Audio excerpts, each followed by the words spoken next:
Western Cape Premier Helen Zille delivered her last State of the Province speech as Premier. Zille told the gathering that the province has the lowest unemployment rate in the country. And she says it has a 72% success rate on land reform and has spent 82% of the provincial government budget on the poor. But her speech was disrupted by ANC members who later staged a walkout. Speaker, there is no doubt our education system is under major pressure on a number of fronts. Demand for places is growing, and learners often arrive in January without being registered by their parents the previous year. More than 113,000 learners have relocated to the Western Cape since 2014. With an additional 16,285 learners arriving from other provinces for the start of the 2019 academic year. Each learner that enters the province costs the department around 14,000 rand per year, excluding infrastructure costs, and we do our best to meet their needs. The cost over the last 5 years is more than 1.84 billion rand.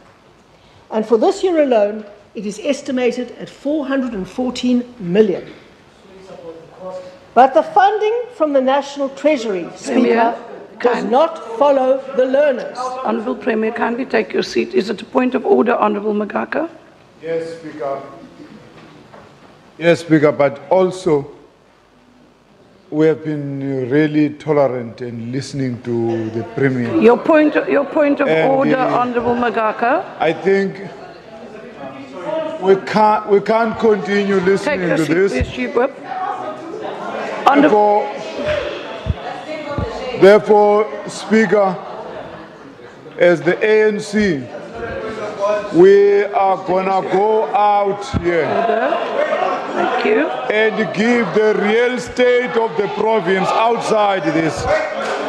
This is a distortion. This is a distortion of the reality that this province is facing. Thank you. There are 6,000 children who are out of school, and the Premier is saying absolutely nothing about that. Honourable Magaka, that is not a point. That is not a point of order. The House is suspended. DA must go. DA must go.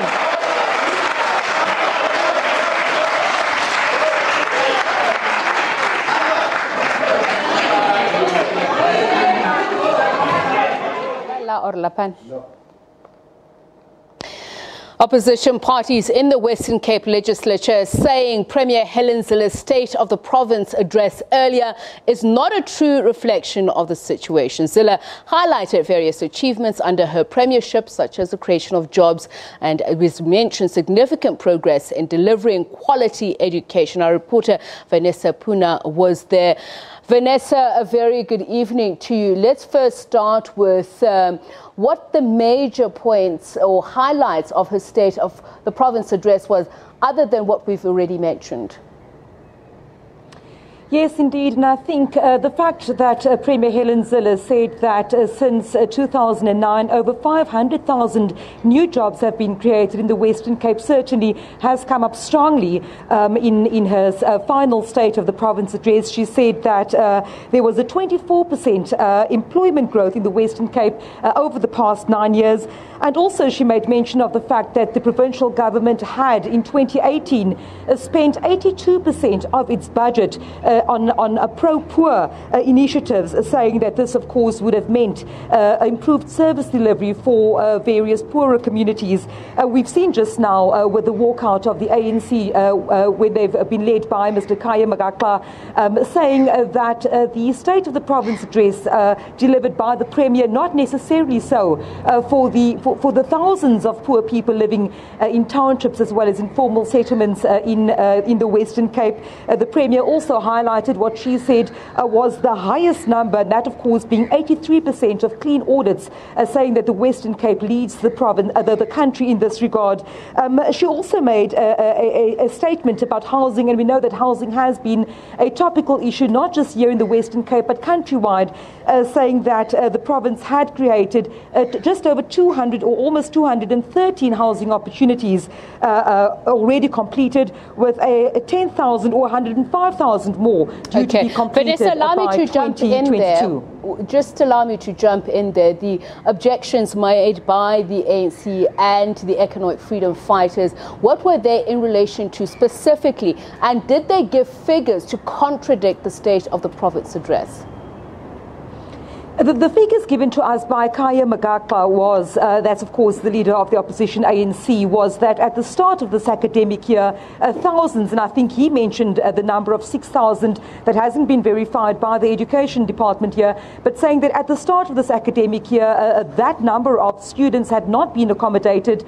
The crux of Mr. Magakla's statement is that what we see on paper, what the Premier has delivered on paper, does not necessarily reflect when one goes into the poorer areas. And it's strange that he says that, because we know that we've spoken to the ACDP, of course, Furlong Christian, saying that while the statistics may look good, there are a number of issues that he's highlighted. One of them, of course, being the fact that there is a high level of crime, saying that learners are not safe in schools. And this sentiment has been echoed outside the legislature. We know that the ANC has held what it calls its own State of the Province address, speaking to various communities, civic organizations, etc. Some of the placards that we've seen are being held up speaks to the very poorest of the poor, in that their needs are not being addressed. Quick and final question, Vanessa. We saw that the Drakenstein Liquor Traders Association demonstrated outside of the legislature. What was their gripe in particular? My colleague Iviwe Porty was outside the legislature at the time when the protest was happening. I was inside the legislature, but the general feeling outside from those various parties, we know that there were residents from the Bullcarp Association as well. They were saying that there are various points of fault that the Premier has not touched on, saying that these were the issues that affected them specifically, and that she has not really touched on that in the past 10 years, these issues have not been addressed by provincial government. Thank you very much, Vanessa Poonah, my colleague, speaking to us from Cape Town, where the Western Cape delivered its State of the Province address, the last one for Premier Helen Zille.